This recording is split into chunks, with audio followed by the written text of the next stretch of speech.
Hello, good evening to our cherished viewers. It's been quite a long time, and I want to use this moment to send seasonal greetings. I'll say Happy New Year to most of our followers who follow us from all parts of the world.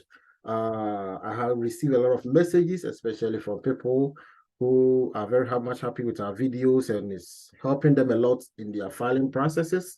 Like I always say, my name is Daniel Aniniba, and this is another special edition of EB2 National Interest Waiver Do It Yourself. So by this series, we try to bring episodes teaching people the technicalities and the tricks into applying for their own green card through the employment-based National Interest Waiver green card program. So that is it. So like I was saying, we have been receiving a whole lot of messages showing gratitude to our videos that we do and how it's touching lives, how it's helping people, especially in these economic times, those who are not able to afford a lawyer and they are doing it all out by themselves. Of course, I always say that you can't go all out on it alone. Always you need some kind of a coach or helping hand to help you through this. And we are happy that our videos are just doing that to provide that additional insight or knowledge. Yeah, so that is it. We say like once again, Merry Happy New Year to all our viewers around the globe, from Brazil to Korea to Pakistan, a majority in the United States. Please, I will also say that please, if you have not subscribed to this channel, do well to subscribe to it. As far as I know, we know about 60% of our viewers have not subscribed. One way you can just support this channel is to subscribe. Please subscribe, hit that notification, that red bell, and just hit on it and say subscribe. And that is it. You become part of the community and you will be able to also post any questions you have in the comment section of any video that we post. I use this particular moment of the week to actually address certain immigration issues concerning national interest waiver, especially denied petitions. And on weekend, I will take extra time to respond to comments. I know we have a lot of comments on our videos, a lot of questions that we may have to respond to. So just keep fingers crossed. We are going to respond to all these questions. Okay, yeah. So without wasting my time, today we are going to look at two denied petitions that went on appeal with the Immigrations Appeals Board, the AAO decisions. That is what we have been doing. We have been reviewing denied petitions to see why they were denied. Because one thing applying for one of the difficult tasks in EB2 application is you don't know where you are getting it wrong. And at times, it's very difficult and very painful that you waste the whole $700 over a very simple mistake. So we use this videos and this series going forward to review most of these petitions and look at it side by side, what they were doing, what they were not doing that caused their denial. So without wasting my time, let me kind of pull up some of these petitions that we can shortly review and pass comments on so that it can inform you as a self-applicant so that you don't actually kind of commit the same mistake again. So that is it. Yeah, so what I'm going to do is to kind of pull this one up. Yeah, so we are going to look at this petition. This petition was denied and the person filed an appeal with the AAO, Administrative Appeals Office. Okay, so this is a person who filed an EB2 National Interest Waiver, which got denied, and he filed an appeal. It's your right to file an appeal whenever you think that the decision of the officer did not go well or was erroneous. Nothing bars you from filing an appeal.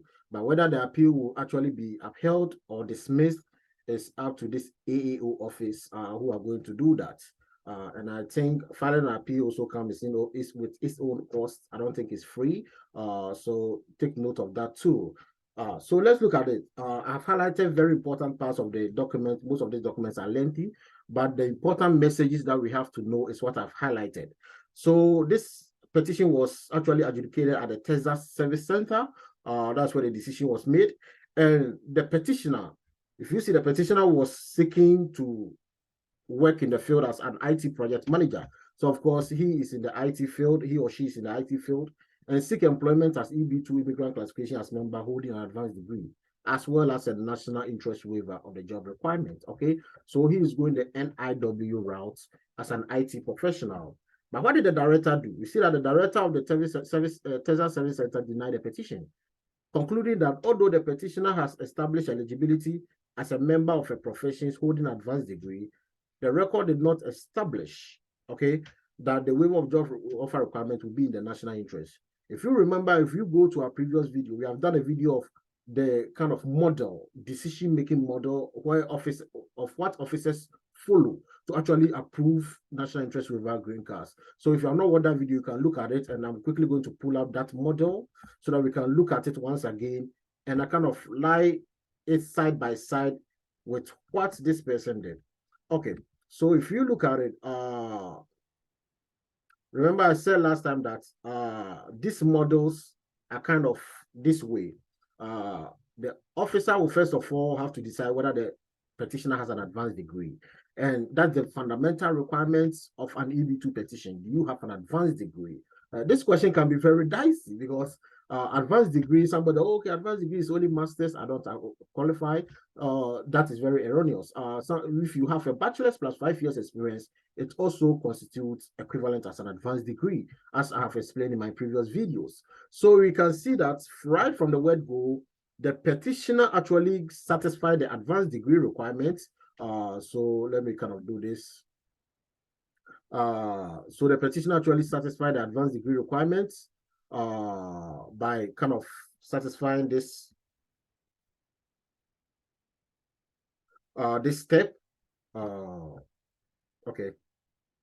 So the petitioner actually satisfied this step, okay, as an advanced degree professional.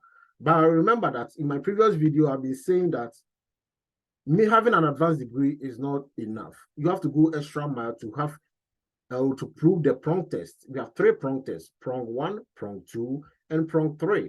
And we can see that it was let's pull up it again. So the director of the service center denied the petition, concluding that although the petitioner has advanced degree, the record does not establish that the job offer waiver or waiver of a job offer requirement will not be in the national interest. Okay, so that means the national interest portion was not addressed very well. And we are going to go to why it was not addressed. I'm going to skip all these laws because it's only talking about how EB2 is qualified for eligibility. We all know already, if you apply for this, you know something about eligibility. Okay, now what actually happened? What did the director actually see to deny this? You see that from the first prong test, that's the reason the person was denied. If you look at this model, the person was denied at this particular portion. Okay, yeah.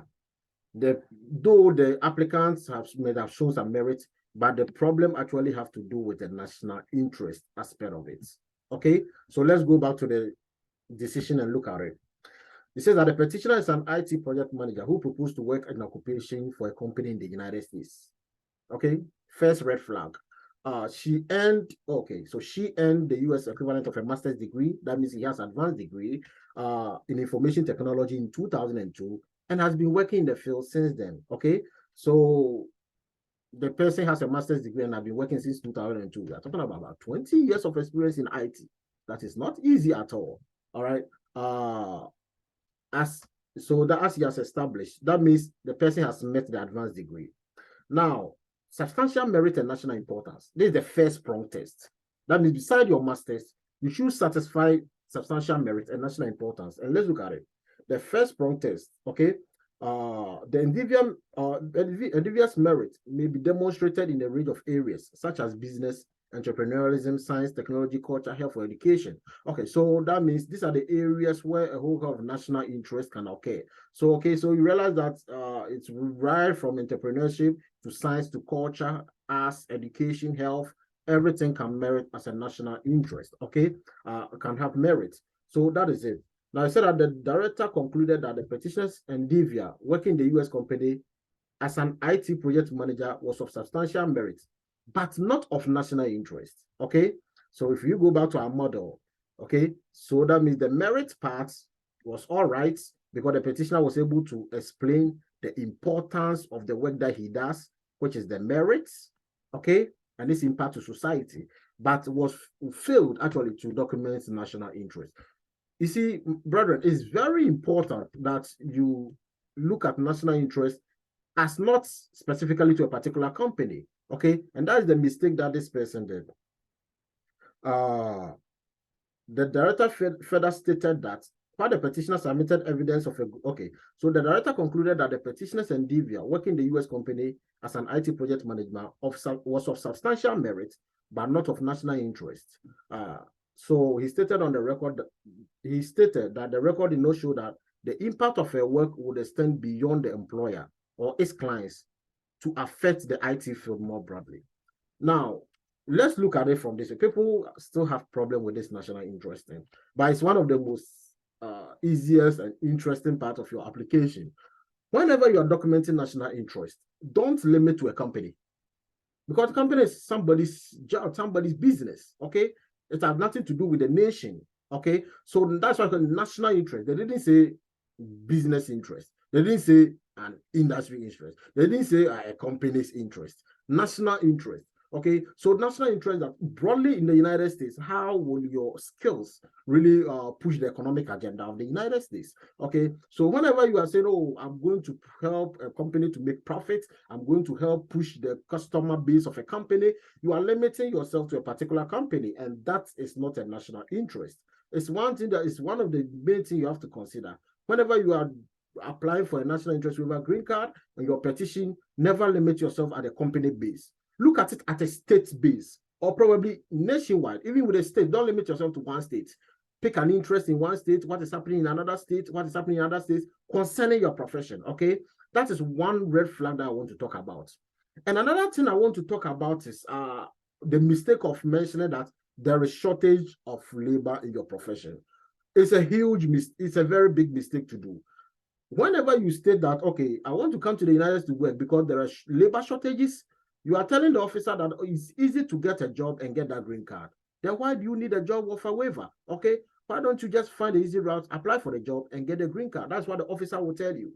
Okay, so don't make that mistake of saying, okay, fine, there are labor shortages and employers are struggling to get us. Then apply to the employer, let the employer file a green card for you. Okay, so never, never, never actually make that mistake of labor shortages. Okay, there are ways you can actually go about it, not just mentioning labor shortages. Because a labor shortage, that's why we have the Section A job list, which does not require even Department of Labor certification, okay? Like nursing, like therapist, occupational therapist, or whatever it is, all of them are Section A job lists. Section A job lists are very important in the US, that there's huge demand that they don't even require labor certification, okay? So when you make that mistake and say that, oh, your field has shortages and therefore, because of that, you should be given the green card, you are giving the officer the opportunity to tell you that then go and apply for the job since they need you that much so that you can get that green card. Avoid that temptation, okay? So you see that the director further stated that while the petitioner submit evidence of growing demand in IT workers in the US, any of the shortage of workers in an occupation or location is addressed by the Department of Labor through labor certification. Yes, any shortages is not the work of USCIS. Any shortage in this field is actually addressed by the Department of Labor. So that means in the first place, you are applying to the wrong office, okay? So take note of that and avoid that temptation. I'm kind of skipping a whole lot of stuff here to look at the most important points. You also see that the petitioner also assessed on appeal, when he filed appeal, that his evidence of a previous completion of IT projects in the healthcare, banking, and legal industry shows the regional and national impact of her proposed endeavor. Okay, now understand this thing. When you are talking about the first prong test, national interest, it has nothing to do with you.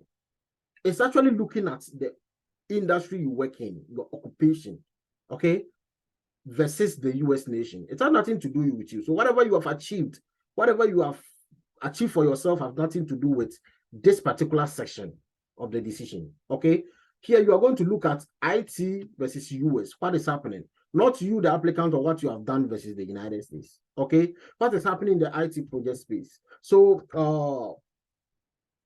if I was in this applicant's shoe, probably what I would do is that I will kind of open up a Google document and just begin entering like IT trends in the United States. Just enter just a blank search at times, just do some kind of a wide search, okay? And look at news of IT. It could be IT impacting education, IT impacting healthcare, IT impacting in various states in the United States. That's how you go about it, not what you have achieved, okay?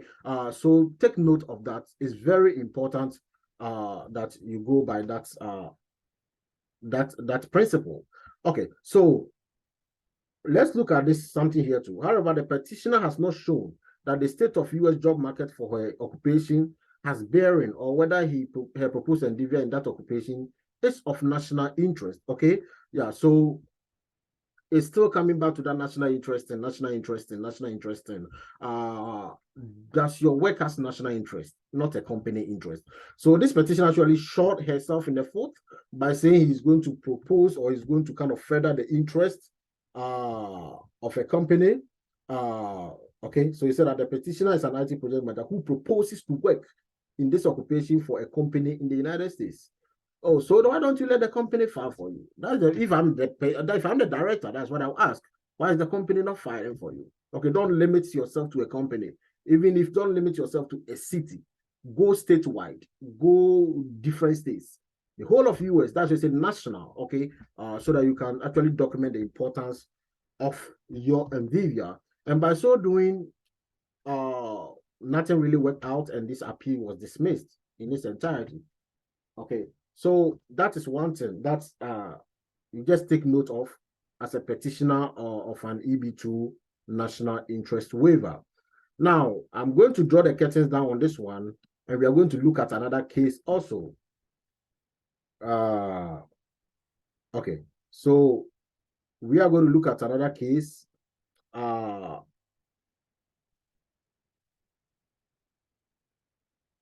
Okay, yeah.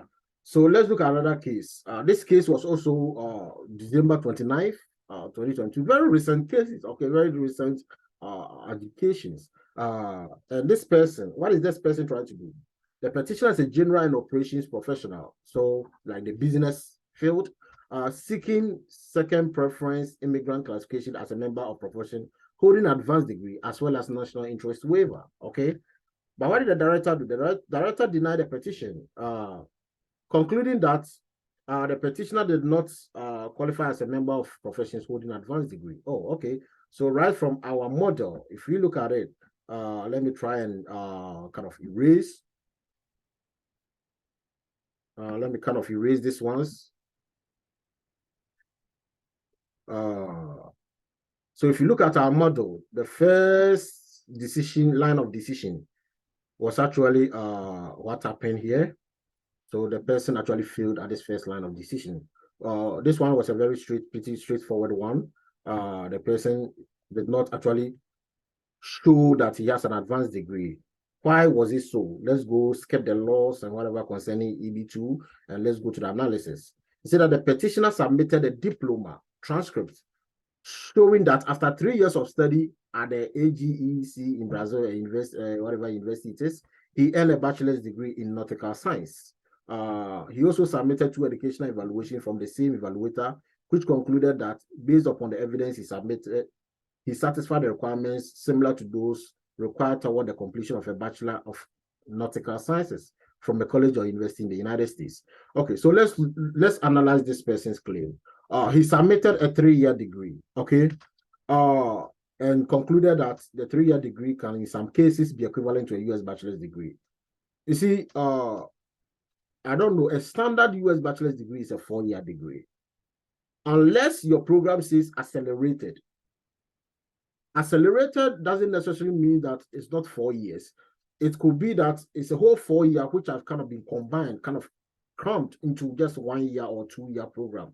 So the word accelerated is very important. So this petitioner actually used a 3-year degree. So in the US, in its equivalent will be a 3-year undergraduate degree. It's not a full 4-year. The law says that people who have 4-year degree plus 5 years of experience can equally be considered as an advanced degree. This person actually had a 3-year degree and claiming that at some point he said that his degree is equivalent to a US bachelor's degree because from his home country, it can also be viewed as a bachelor's degree equivalent. I know, for instance, in some parts of African countries, HND, higher national diploma, HND is 3-year. At times, some universities even admit to master's degree. When you are going for university admission, at times they take an HND and admit you into a master's degree, though you are lacking 1 year more of education. But when it comes to this EB2 national interest green card, it doesn't work like that. Okay, when you have an HND and you don't have any top up done to a degree level, you can't use a HND because it's a tertiary degree to be equivalent to a bachelor's degree. It doesn't work that way. Okay, now most of the time officers consult something they call EDGE, which is a database for global education. So whatever education you are presenting, they're going to verify it from this database. And the EDGE indicates that the petitioner's degree is equivalent to a 3-year university degree at a US college or university. Okay, based on this, the director concluded that the petitioner was not eligible for the EB2 classification that he is seeking as a member of holding an advanced degree. Okay, now, what did the petitioner do? The petitioner was still arguing that, okay, fine, though it's a 3-year degree, I did about 160 credits, okay? Credit hours. So by some virtue, 160 credit hours is enough to constitute a 4-year degree, okay? But the director said that we noted that the evaluation also stated that some US universities offer accelerated bachelor's degree programs in which students can graduate in 3 years, and that the petitioner's degree can be thought of as a US equivalent of an accelerated bachelor's degree in nautical science with concentration in marine engineering. Okay, but here the implausible conversion of hours listed on the petitioner's transcript to equivalent credit towards US bachelor's degree, the information from EDGE in the director's decision, and the lack of evidence to support the claim of accelerated program lead us to discount the evaluator's conclusion. Okay, so you see, don't always rely. Evaluation can still say that you have a bachelor's degree, but it's the discretion to accept or not to accept lies in the hands of the decision maker, which is the director. Okay, so if you look at it, you realize that it's not always straightforward that your evaluation is going to be considered equivalent of a US bachelor's degree. It depends on what the officers have found, comparisons they have made, and conclusions they have drawn. So this person, though he has a 3-year degree, the director is saying that there's no evidence of that it was an accelerated program. Probably if it was an accelerated, it could have been taken, because probably there are accelerated programs where 4-year degrees are crammed into 1 year or 2 year, so that the person can graduate faster. It means that still the person has satisfied all the coursework, though the time was actually cut short. Maybe vacations were cut short, courses were overloaded. So it's all constituted a bachelor's degree. By the case where the degree is in shortage of a standard bachelor's degree, in this person's case, it's a 3-year degree with no written supporting statement that it was an accelerated program, then leaves the director to actually question it and deny it. So let's take note of that. I brought this one up for people who may not necessarily be having a bachelor's degree, but trying to use a 3-year degree to actually rattle it through. Maybe it may not work that way. What could this person have done differently if he's not having a bachelor's degree? If I was this person, probably I will file as an exceptional ability candidate. You see, if you don't have a bachelor's degree, you can go an exceptional ability route. Exceptional ability routes, provided that you can document at least 10 years of work experience in your field, then you can bypass probably that bachelor's degree and go an exceptional ability route. When you are filing, and the moment you mention, and I'm a member of advanced degree, you are channeling the officer's decision towards an advanced degree level. But when you file and say that I'm applying as a member showing exceptional ability, then that means you are not committing yourself, because you are applying as showing your skills and not actually trying to prove an advanced degree or a bachelor's degree. But then whatever you do, whatever you put in your petition, you ask yourself, is this statement going to incriminate me? Ask questions about it before you go straight forward to it. I know people who have probably applied to this and they were not having even a bachelor's degree. They were demonstrating the exceptional ability skills. It's just fine, okay? That's why you don't give the officer any cause to question your bachelor's degree, because you didn't even mention it in the first place. that you have a bachelor's degree. You cannot be held to something you have not said. Okay. But the moment you mention, I am a member of an advanced degree, then of course you are bringing this up for debate as to whether your degree as well constitutes an advanced degree. So take note of that. And because of this, we can say that the petitioner's claim was actually dismissed, because you can't actually base on your 160 credit hours and still say that it's equivalent to US degree. Evaluations do have said that it's equivalent, but the officer found that it's a 3-year degree and therefore it's a bit questionable. So that is it. I'm going to draw the curtains here, and I'm going to bring another interesting cases as you move on throughout the week. Stay tuned and please subscribe, and please let your comments, keep your comments coming. If you have a petition which you have drafted and you want me to go through, provide some objective comments on it before you submit it, I'm available to do that. If you are beginning to apply and you want an outline of how you want to go about your petition, I'm also available for all that. You can reach me and I'll be able to probably help you out. So that is it. I'm going to see you somewhere in the week as I bring you another episode of the EB2 Do-It-Yourself National Interest Waiver. We are doing it ourselves and we are going to get our approval. Thank you and see you next time. Bye-bye.